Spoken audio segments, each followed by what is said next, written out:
کبھی مایوس نہ ہونا اللہ سے کہ میں اتنے گناہ کرتا ہوں، اللہ کیسے معاف کرے گا؟ اللہ بڑا کرے. اللہ تھانے دار نہیں ہے، مہربان ہے، دوست ہے، ہمارا دوست ہے. اللہ سے باتیں کرو، اللہ سے یاری لگاؤ، اللہ کو دکھڑے سناؤ. یا اللہ میرے ساتھ یہ ہو رہا ہے تو کچھ کر دینا. اللہ سے لاڈ کرو جیسے ماں سے لاڈ کرتے ہو.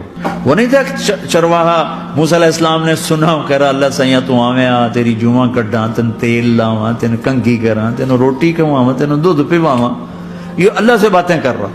تو موسیٰ علیہ السلام نے اس کو بدبخت یہ کیا کہہ رہا ہے؟ کہہ رہا یا اللہ تو میرے پاس آ، میں تمہیں تیل لگاؤں، تیری جوئیں نکالوں، تیری کنگھی کروں، تجھے بکری کا دودھ پلاؤں. تو وہ تو بیچارہ ڈر کے رونے بیٹھ گیا. جب موسیٰ علیہ السلام طور پر آئے تو موسیٰ علیہ السلام سے اللہ نے کہا موسیٰ تو نے تو میرا یار ہی مجھ سے دور کر دی، مجھے تو اس کی باتیں بڑی اچھی لگتی تھی.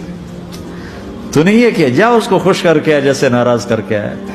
میرے نبی مسجد میں صحابہ ہنس رہے تھے تو آپ نے فرمایا جو میں جانتا ہوں تم جانو تو تمہارا ہنسنا بند ہو جائے، رونا زیادہ ہو جائے. تو سب صحابہ نے زاروں قطار رونا شروع کر دیا. آپ یہ کہہ کر واپس مڑے، دروازے تک نہیں پہنچے تھے کہ جبریل آ گیا کہ میرے محبوب تو نے میرے بندوں کو اتنا زیادہ ڈرا دیا مجھ سے، جا واپس جا، جیسے رولایا ہے ایسے ہی ہنسا کے آ. اللہ پاک تو ہمارے مالک خالق، ہمارے مہربان ہیں.